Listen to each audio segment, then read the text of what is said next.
Apakah ada waktu tertentu yang lebih baik untuk berdoa? Apa yang Yesus ajarkan? Let's dive deeper into the verse in verse.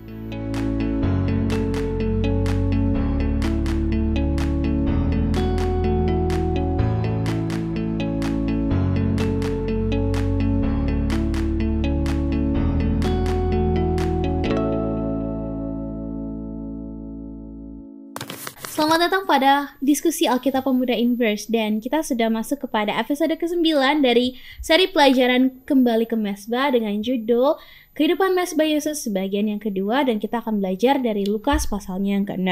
Untuk pengalaman yang lebih mendalam, kami mengharapkan Anda untuk mempelajari secara pribadi materi pelajaran Inverse sebelum menonton video ini. Dan untuk itu saya bersama-sama dengan Pendeta Evan, ada Kak Lana dan juga Bro Kevin. Shalom. Shalom. Baik, Pak Pendeta boleh pimpin kita di dalam doa. Oke, mari kita berdoa. Kami datang kembali kepada Tuhan, memohon berkat Tuhan, hikmat, akal budi, dan pengertian dari sorga untuk kami boleh memahami diskusi pelajaran firman-Mu yang akan kami dengarkan. Berkati kami juga untuk kami beroleh kuasa menghidupkan kebenaran firman. Dalam nama Yesus kami berdoa. Amin. Amin. Baik, kita akan belajar dari Lukas pasalnya yang ke-6. Sahabat Inverse boleh mempelajarinya secara mendalam di seluruh pasal, dan kami akan bacakan ayat 12 sampai 16. Lukas pasal 6 ayat 12. Pada waktu itu pergilah Yesus ke bukit untuk berdoa, dan semalam-malaman ia berdoa kepada Allah. Ketika hari siang, ia memanggil murid-muridnya kepadanya, lalu memilih dari antara mereka 12 orang yang disebutnya rasul. Ayat 14, Simon yang juga diberi nama Petrus dan Andreas saudara Simon, Yakobus dan Yohanes, Filipus dan Bartolomeus, Matius dan Thomas, Yakobus anak Alfeus dan Simon yang disebut orang Zelot. Ayat 16, Yudas anak Yakobus dan Yudas Iskariot yang kemudian menjadi pengkhianat. Oke, thank you. Dan pelajaran pekan ini Pak Pendeta menunjukkan, mungkin bukan specifically di ayat ini, tapi kita sering melihat bahwa Yesus itu juga di tengah kesibukannya, kesibukan pelayanannya, ia menyingkir dari keramaian dan berdoa Pak Pendeta. Mungkin didahului dengan ini dulu, apakah tidak cukup hanya berdoa dalam hati saja sambil terus melakukan kegiatan? Mengapa harus menyingkir untuk dari keramaian dan berdoa Pak Pendeta? Oke, ini pertanyaan yang baik ya. Jadi ada ayat Alkitab juga berkata, tetaplah berdoa, pray without ceasing. Apakah setiap saat ketika kita sadar kita terus komat kamit berdoa, berkata-kata dalam doa? Karena doa juga disebutkan seperti nafas. Jadi kalau kita berhenti berucap doa berarti seolah-olah berhenti bernapas. Nah, ini yang saya mau tekankan kepada orang-orang muda. Sangat penting kita mengambil waktu khusus, waktu yang tidak terburu-buru, waktu yang istimewa untuk kita berdoa kepada Tuhan. Seperti yang Yesus lakukan. Terkadang ia menyingkir ke tempat yang sepi, di pagi-pagi sepi, setiap hari dia bangun untuk berdoa. Itu adalah hal-hal khusus yang tidak boleh kita abaikan. Tetapi sepanjang hidup kita, itu kita harus hidupkan doa itu. Artinya apa? Apa sih di dalam doa? Ucapan syukur, memohon kepada Tuhan, mengandalkan Tuhan, memuji Tuhan, dan lain sebagainya. Nah, sepanjang hidup kita harus selalu bersyukur, mengandalkan Tuhan, memohon kuasa Tuhan di dalam hidup kita setiap hari. Jadi kehidupan kita itu harus selalu kehidupan yang bersyukur, kehidupan yang selalu berharap, berdoa atau mengandalkan Tuhan, kehidupan yang selalu memohon petunjuk dan kuasa daripada Tuhan. Nah, disinilah hubungan dua bagian ini. Di saat tertentu kita perlu mengambil waktu berdoa secara khusus kepada Tuhan, sisihkan waktu-waktu tertentu, melakukan liturgi doa dengan kata-kata, ucapan, dan lain sebagainya.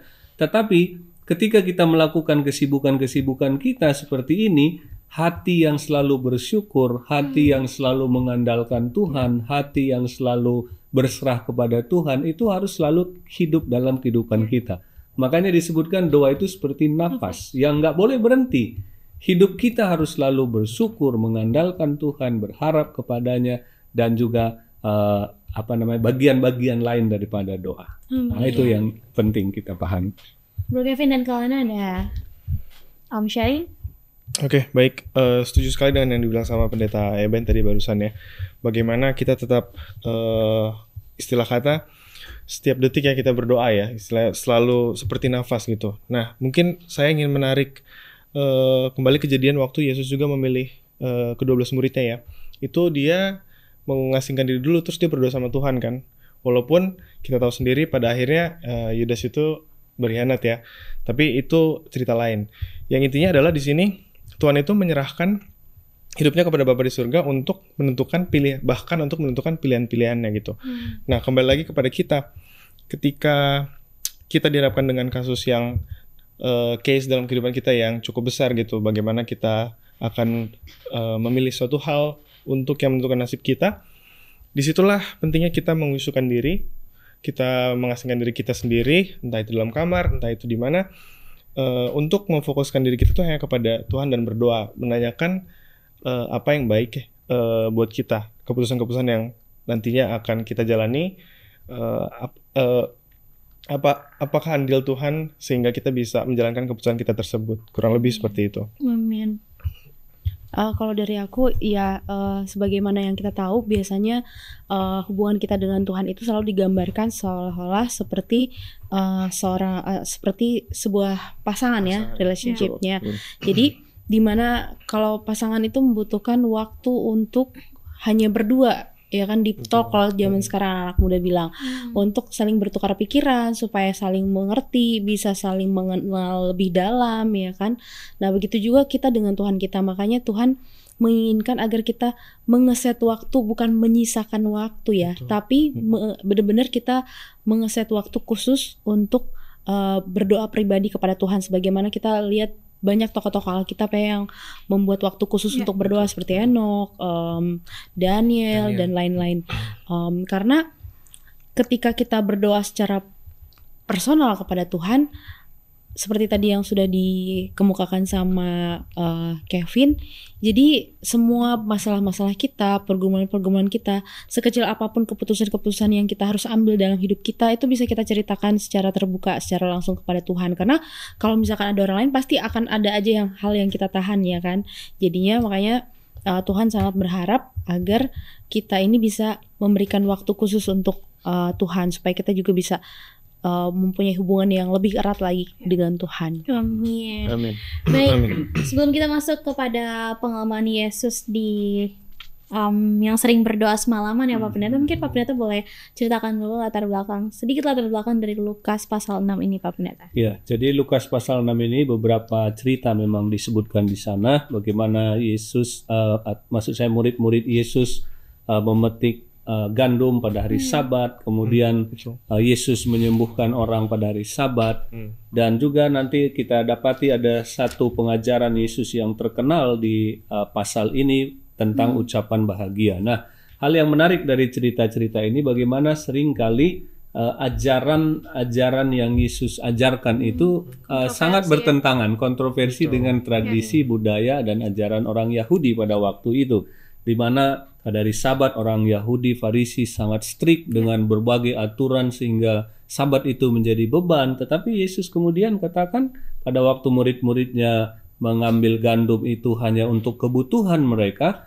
ya itu tidak menjadi masalah bagi Yesus. Bahkan bagi orang Yahudi sangat tidak boleh menyembuhkan orang pada hari Sabat. Dan disinilah Yesus juga mengajar orang-orang banyak supaya mereka memahami bagaimana menguduskan Sabat itu. Nah, di ajaran yang Yesus sampaikan di atas bukit, Yesus berkata, berbahagialah orang yang miskin, yang berduka dan lain sebagainya. Ini tidak cocok bagi tradisi atau kebiasaan orang yang ada pada waktu itu.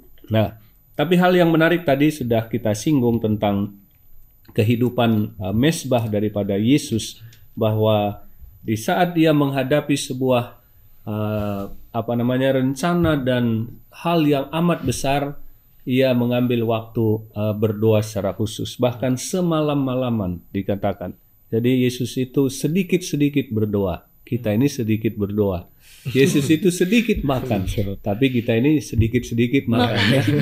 Yesus itu sedikit-sedikit berbuat baik, tapi kita ini sedikit berbuat baik. Jadi katanya orang kita beda sedikit dengan Yesus. Nah, Yesus mengambil waktu yang istimewa untuk selalu terhubung dengan Tuhannya. Amin. Amin.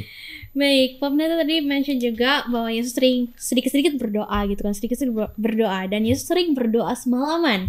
Dan apa yang Yesus sampaikan kepada Bapaknya selama malam doanya dalam Lukas pasal 6 ayat 12 sampai 16. Dan apakah sebagai orang muda kita perlu juga melakukan ini? Dan bagaimana kalau ada yang bilang doa semalaman itu kan melanggar hukum kesehatan gitu ya? Mungkin any thoughts Kak Kevin dan Kak Lana? Oke. Doa semalaman tuh ya balik lagi, kita ini kan roh memang kuat ya, tetapi daging lemah ya. Nah kembali lagi seperti yang pendeta sampaikan sebelumnya tuh, kalau Tuhan kan berdoa semalam-malaman itu bukannya menjadi sebuah rutinitas. Dia betul rutinitas berdoa, tetapi ketika dia merasa bebannya begitu berat, dia melakukan itu, berdoa semalam-malaman. Dia kalau dibilang melanggar hukum kesehatan sih antara 50-50 ya, gimana ya. Tapi balik lagi, yang mau saya tekankan adalah bagaimana hubungan kita kepada Tuhan itu terkadang tidak dibatasi oleh waktu gitu. Jadi kita jangan berfokus kepada waktunya, tapi berfokus kepada bagaimana kusyuknya. Mungkin pada saat itu Tuhan berdoa semalaman dan menunjukkan bagaimana beratnya beban yang dia hadapi, betul. Nah kurang lebih sih seperti itu. Oke. Kalau dari aku ya itu betul bahwa di sini Tuhan melakukan itu bukan sebagai rutinitas ya, tidak setiap malam dia melakukan hal itu ya. Kalau enggak mungkin Tuhan Yesus aku rasa mungkin pingsan juga, karena dia kan 100% manusia ya. Kalau setiap harinya dia begadang terus. Cuman di sini ada beberapa hal yang mau aku highlight. Yang pertama, ketika Tuhan Yesus itu menghadapi suatu pergumulan sehingga dia tidak bisa tidur, yang dia lakukan adalah berdoa. Nah kalau kita ketika tidak bisa tidur karena banyak pergumulan, biasanya kita menghabiskan waktu kita untuk mungkin nonton, mungkin melakukan hal-hal yang lainnya yang justru memperburuk dan tidak sama sekali menyelesaikan masalah kita, ya kan? Tapi Tuhan memilih untuk berdoa, berkomunikasi kepada Bapa, sehingga dia bisa mendapatkan ketenangan dan bisa yakin besoknya untuk melanjutkan pelayanannya. Dengan begitu banyaknya tekanan dari luar ya kan, seperti kita tahu bahwa sehari-harinya Yesus apalagi mendekati menjelang dia akan disalib, banyak sekali tekanan-tekanan dari luar ya kan, ancaman-ancaman. Dan yang kedua di sini adalah sebenarnya seperti tadi yang Kevin bilang, bahwa sebenarnya di sini bukan masalah waktunya. Kadang-kadang kita berpikir, oh kalau malam kayaknya berdoa malam akan lebih didengar. Aku rasa itu mungkin agak perlu dirubah mindsetnya. Sebenarnya waktu bukanlah masalah di sini, tetapi konsistensi kita dalam menetapkan waktu kita untuk menjadwalkan berdoa bersama Tuhan itu kapan. Itu yang sebenarnya yang pentingnya. Bukan berarti kayak kalau malam, kalau subuh kayaknya akan lebih didengar gitu. Maksudnya teladan dari kisah Yesus ini adalah ketika Yesus bangun pagi-pagi dia berdoa, bukan karena supaya Allah Bapa di surga masih bisa mendengar di subuh, terus kalau misalkan siang udah nggak bisa. Cuman itu mengajarkan kita bahwa ketika dia mau mulai harinya, memulai pelayanannya, hal pertama yang dilakukan adalah berdoa terlebih dahulu kepada Tuhan. Seperti yang kita sudah pelajari beberapa waktu yang lalu ya tentang pagi dan petang ya kan. Nah begitu juga dengan ketika malam, ketika dia sudah menyelesaikan seluruh pelayanannya, yang dia lakukan adalah berdoa. Jadi dia menutup dan membuka dan menutup pelayanan dengan doa. Itu dari aku. Amin. Thank you Pak Pendeta. Ya, jadi betul ya. Mungkin kita nggak perlu setiap malam kita tidak tidur dan berdoa, karena itu pun akan membuat hidup tidak seimbang. Di peristiwa ini Yesus beberapa kali melakukan itu dalam situasi tertentu. Kita dapati juga nanti di Taman Getsemani sebelum dia ditangkap. Jadi itu di momen-momen tertentu. Masalahnya adalah banyak anak-anak muda sekarang tidak tidur malam bukan karena berdoa, tapi karena nonton film Korea, bermain game, bermain media sosial. Nah ini yang perlu, lagi banyak masalah tuh Pak Pendeta sebenarnya. Yang harusnya berdoa di dalam keadaan seperti itu ya. Jadi ini teman-teman orang muda, Jangan juga korbankan kesehatan, apalagi korbankan kesehatan untuk hiburan-hiburan seperti itu. Jadi ambil waktu selalu berdoa dan sisihkan waktu terbaik, komitmen dengan Tuhan, di mana kita memiliki waktu yang tidak terburu-buru, tergesa-gesa untuk terhubung dengan Tuhan. Amin. Amin. Puji Tuhan, kita akan lanjutkan setelah yang satu ini.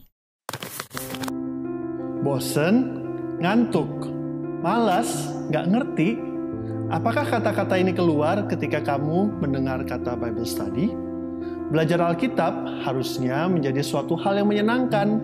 Tapi kenapa rasanya susah sekali untuk memulai? Apa yang salah? Apa yang harus dilakukan agar belajar Alkitab rasanya tidak begitu-begitu saja? Banyak orang bilang ada banyak jalan menuju Roma. Jika pepatah ini benar, kami percaya Tuhan pasti sudah sediakan lebih banyak lagi jalan menuju Alkitab, menuju Dia. Hanya saja, jalan-jalan itu mungkin belum terlihat oleh kita. Tapi kita bisa meminta. Yesus pernah berkata dalam Matius 7 ayat 7, "Mintalah, maka akan diberikan kepadamu. Carilah, maka kamu akan mendapat. Ketuklah, maka pintu akan dibukakan bagimu." Bagaimana cara memintanya? Lewat doa. Berdoalah untuk meminta hikmat dan kemauan yang kuat untuk belajar Alkitab. Setelah itu, mari buka Alkitab dan belajar sedikit demi sedikit sesuai kemampuanmu. Jika kamu bingung mau mulai dari mana, Inverse Indonesia memiliki Bible Study Guide yang bisa membantumu menentukan apa yang ingin kamu pelajari. Semua dikemas dengan bahasa yang mudah dimengerti. Inverse juga berusaha keep in touch untuk menemani kamu belajar Alkitab. Ada sosial media, diskusi melalui podcast. Semua dilakukan untuk mengingatkan kamu bahwa kamu tidak sendiri. Bahwa kita sama-sama bertumbuh dalam Tuhan, kita belajar bersama-sama, kerja bersama-sama untuk Tuhan. Dan kalau suatu saat kamu kembali merasa jenuh atau buntu, selalu ingat, ada banyak jalan menuju Roma. Ada banyak cara untuk belajar Alkitab dengan menyenangkan, dan kami harap Inverse adalah salah satunya. Open your heart dan open your Bible. Let us dive deeper into the verse. Inverse.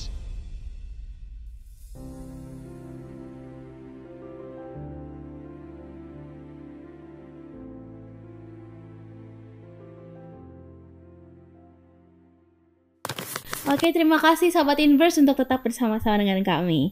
Baik, kita lihat juga dalam Lukas 6, Yesus membongkar kemunafikan orang Farisi. Tetapi bukannya bertobat gitu ya, tapi mereka makin ingin membunuh Yesus. Nah, sebagai orang muda mungkin boleh sharing nih, Kak Lana, Kak Kevin, dan Pak Pendeta. Bagaimana mungkin kehidupan doa kita itu akhirnya membuat kita, jika ada orang yang menegur dosa kita, mungkin kita tidak akan seperti orang Yahudi yang ingin rasanya membunuh orang yang menegur, atau mungkin bukan secara gamblang membunuh ya, maksudnya langsung benci kali langsung sebel, kenapa sih dia gini, atau langsung di sini ya biasanya ya. Tapi mungkin ketika ada orang yang menegur kita, kita akhirnya sadar gitu, bagaimana kehidupan doa bisa memperkuat hal-hal seperti ini. Oke, jadi kalau menurut aku kehidupan berdoa itu bagaimana pengaruhnya terhadap hidup kita. Jadi kalau ketika kita sudah mempraktekkan setiap hari, mencoba konsisten ya untuk berdoa, bukan berarti bahwa kita akan bebas dari pencobaan-pencobaan tersebut atau malah lepas dari masalah, enggak. Ketika kita berdoa, kita minta kesabaran, penyertaan Tuhan dan lain sebagainya, di hari itu pasti akan ada godaannya. Nah, tetapi bedanya ketika kita mulai hari kita dengan berdoa dengan tidak berdoa adalah, aku yakin dan percaya ketika kita sudah berdoa, kita akan bisa mengatasi hal-hal tersebut. Ketika misalkan mungkin ada teman yang mungkin ngomongin kayak, kamu gini gitu, kita akan bisa menanggapi dengan positif gitu. Karena memang tidak dapat dipungkiri ketika kita berubah menjadi ke arah yang positif, pasti akan ada hal-hal negatif yang pada akhirnya harus kita kasih boundaries. Kayak misalkan ketika kita mungkin ada teman di circle kita yang kita nggak ketika kita punya satu perbedaan itu akan ya udah pasti hukum alam kita akan mempertemukan dengan orang-orang yang sepemikiran, seprinsip, udah pasti. Karena kalau tidak sama prinsipnya, kita akan nggak tahan berlama-lama gitu kan. Nah, tetapi bedanya ketika kita memang benar-benar melakukan itu untuk kita melakukannya dengan berdoa dan memang rindu untuk berubah dengan lebih baik, bukan karena motif-motif yang lainnya, Tuhan akan memberikan kebijaksanaan dan cara kita akan lebih baik untuk menanggapi hal-hal tersebut. Amin. Oke. Kak Kevin? Ya, thank you. Ini pertanyaan bagus banget. Aku mau highlight juga yang tadi Lana bilang sama kutipan pertama pendeta sudah sampaikan, bahwa doa itu kita menyerahkan diri kepada Tuhan. Itu bukan berarti Tuhan yang beresin semua. Itu lebih ke arah kita yang dikuatkan gitu. Jadi jangan saya ya, karena ini based on pengalaman pribadi juga. Saya berdoa sama Tuhan terus lepas tangan gitu. Lepas tangan. Jadi kayak, Tuhan tolong ini ada masalah gede banget, thank you ya, amin. Habis itu udah gak dikelarin, jadi gak kelar gitu. Nah di tahap ini tuh Tuhan tuh mau ngajarin ketika dia mengizinkan kita mendapati sebuah masalah, itu berarti dia mau kita membiarkan dirinya tuh berjalan bersama dengan kita gitu. Jadi bergandengan bersama dengan Tuhan. Nah, itu berbanding lurus dengan seberapa sering kita beriman untuk berdoa kepada Tuhan, berkomunikasi. Karena semakin kita sering berkomunikasi, kita akan lebih peka lagi untuk bisa menyelesaikan masalah-masalah yang kita hadapi setiap harinya. Lebih seperti itu. Ya, jadi hal yang menarik ya, kalau ketika mungkin Tuhan sedang menggunakan orang lain mengingatkan kita, maka kita harus membuka diri dan menyediakan hati untuk dikoreksi oleh sesuatu yang perlu diperbaiki. Karena jangan-jangan Tuhan sedang pakai orang lain untuk menegur kita. Tapi di sisi lain ada hal yang saya mau katakan, barangkali kita juga mungkin Tuhan pakai untuk menegur orang lain. Nah, ini perlu kita memiliki metode dan formasi yang baik sehingga kita tidak dibenci, sehingga akhirnya tidak menjadi kontraproduktif. Apa yang saya mau katakan adalah yang pertama adalah cari cara yang baik. Cara yang baik. Betul. Yang kedua adalah waktu yang baik. Dan yang tentu yang ketiga adalah motif hati yang baik. Betul. Nah, jadi kalaupun kita dipakai Tuhan mengingatkan sahabat kita, bisa saja tujuan kita sudah benar, tapi kalau cara kita kurang tepat, waktunya juga kurang tepat, apalagi motif hati yang tidak cocok, ya itu tentu tidak akan menghasilkan hasil yang diharapkan. Nah, itu dia. Oke. Baik, last question gini ya. Mungkin kita boleh berbagi tips praktikal ya kepada teman-teman semuanya. Bagi teman-teman yang rindu nih, udah di tahap rindu untuk punya waktu doa pribadi, tapi nggak tahu nih how to start, gimana cara mulainya, atau bahkan lingkungan nggak mendukung, atau mungkin karena ya kita sudah belajar pekan lalu bahwa pergaulan pertemanan itu penting ya. Mungkin saat ini lingkungan kita ini tidak mendukung kita untuk melakukan doa setelah beraktivitas, mungkin karena oh iya yuk mabar dulu, atau oh iya yuk kita ke ini dulu atau nggak pagi-pagi akhirnya nggak lingkungan itu nggak mendukung lah gitu, karena ayo bangun siang aja ngapain, bangun pagi-pagi gitu kan. Jadi apa sebenarnya yang bisa dilakukan oleh teman-teman yang rindu ini? Mungkin dari Kak Kevin boleh sharing. Oke, thank you. Ini menarik untuk didiskusikan ya. Bagaimana ada orang muda itu rindu untuk memiliki waktu atau ruang pribadi bersama dengan Tuhan ya, tapi sepertinya tidak kelihatan. Nah, ini juga based on pengalaman pribadi lagi. Kembali lagi pertanyakan ke diri kita, seberapa sibuk kita gitu. Seberapa kita tidak memprioritaskan untuk satu hal dengan hal yang lain gitu. Jadi kita bisa lihat tidak mungkin Tuhan menciptakan 24 jam tapi kita full kan semuanya kan. Nah, yang mau aku tekankan di sini adalah kita harus menyusun prioritas kita, seberapa pentingkah kita berhubungan dengan Tuhan. Nah, kalau ternyata kita tidak penting, ya bersiaplah hal-hal lain tuh berhamburan gitu ya. Karena pengalaman juga gitu, tidak melakukan Tuhan tuh seperti lost gitu, tidak ada arah gitu. Nah, yang kedua adalah kita coba renungkan lagi seberapa besar beban yang kita hadapi dan berharap kepada orang tuh bukan bukan jadi solusi gitu ya. Jadi prioritas untuk berdoa itu harus kita pikirkan lagi, apakah kita bisa memprioritaskannya atau tidak gitu. Kurang lebih seperti itu ya. Realistis ya. Iya, kita harus realistis. Ya. Ya kalau aku rasa kita ini hidup di zaman yang belum lebih parah daripada kehidupan di zamannya Nuh ya. Iya. Nah, jadi sebenarnya buat kita orang muda nggak ada alasan kayak aku lingkunganku tidak mendukung, teman-teman apa segala macam. Aku yakin dan percaya kalau kita punya niat yang baik, kita punya niat untuk dekat dengan Yesus, pasti Yesus akan kasih jalan keluar. Aku mau menguatkan sama yang Kevin bilang, menyusun prioritas. Mungkin kita bisa juga menyusun schedule kita, ya kan, sehingga satu, selain kita bisa lebih belajar untuk manajemen waktu, yang kedua kita bisa benar-benar memberikan waktu khusus untuk kita bukan cuma berdoa tapi juga mempelajari firman Tuhan, ya kan. Jadi kalau misalkan ditanya tips praktis apa, mungkin salah satunya yang pertama adalah membuat jadwal, dan yang kedua mulai. Karena kalau nggak pernah kita coba mulai karena kita pikir ada ini, ada itu, kita nggak akan pernah mulai kalau kita nggak pernah mau mencoba untuk melakukannya. Ya, jadi betul ya. Ini memang dibutuhkan komitmen. Memang bisa saja waktu masing-masing orang itu beda-beda. Mana waktu yang terbaik, bisa saja ada orang yang jam segini pasnya, jam segini pasnya. Itu it's okay. Hanya di sini memang diperlukan komitmen. Sama dengan berolahraga pagi. Kalau nggak komitmen ya selalu kita nggak sempat, selalu sibuk, selalu kita nggak ada waktu. Tapi kalau sudah komitmen, saya pribadi dulu saya waktu gembala jemaat ya. Saya gembala jemaat lebih kurang 14 tahun, dan kebetulan selama 14 tahun itu saya selalu tinggal di gereja, di samping gereja ya, ada rumah pastori, dan saya ada komitmen setiap jam 12 siang saya ambil waktu berdoa di dalam gereja. Nah ini komitmen, perlu komitmen, tentu di samping pagi, sore di rumah.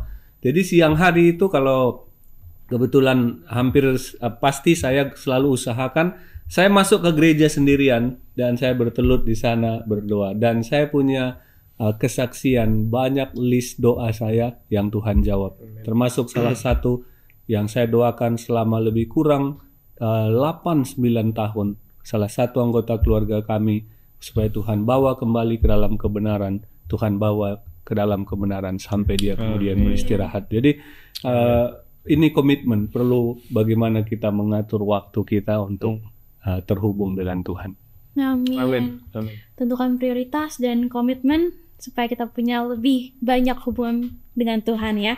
Kita sudah tiba di akhir diskusi. Sebagai penutup mungkin Pak Pendeta, Kalana dan Kak Kevin boleh memberikan satu poin penting disampaikan dalam pelajaran pekan ini.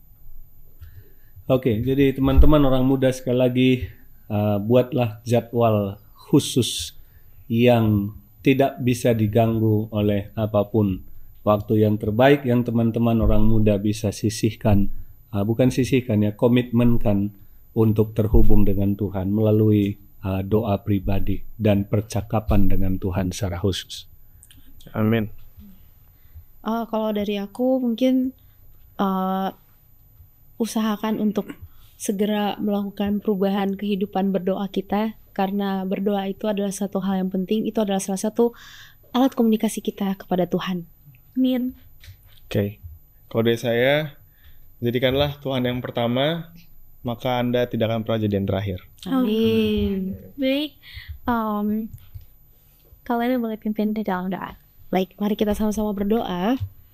Bapa kami yang di surga, kami mengucap syukur untuk pelajaran yang indah bagi kami. Terima kasih Engkau telah mengingatkan kami kembali untuk berkomitmen, mempunyai waktu yang baik yang kami sediakan untuk Engkau, untuk berdoa, untuk berkomunikasi dengan Engkau Bapa. Bapa memberkati pelajaran ini agar bukan hanya bisa menguatkan iman kami masing-masing yang berada di sini, tapi juga teman-teman kami di luar sana yang mendengar pelajaran ini Bapa. Bantu kami menjadi orang-orang muda yang suka berdoa Bapa, dan kami ingin menyerahkan seluruh kehidupan kami untuk melayani Engkau Bapa. Terima kasih Bapa karena Engkau telah mendengar dan menjawab doa kami. Ampuni dosa dan kesalahan kami. Di dalam nama Yesus kami sudah berdoa. Amin. Amin. Amin. Baik, terima kasih Pak Pendeta, terima Sama-sama. kasih Kak Lana, terima Sama. kasih Kak Kevin, dan Thank you, terima thank you. kasih juga untuk seluruh sahabat Inverse yang telah menyaksikan episode kali ini. Sampai jumpa pada episode berikutnya. Tuhan Yesus memberkati. And remember to always dive deeper into the verse. Inverse.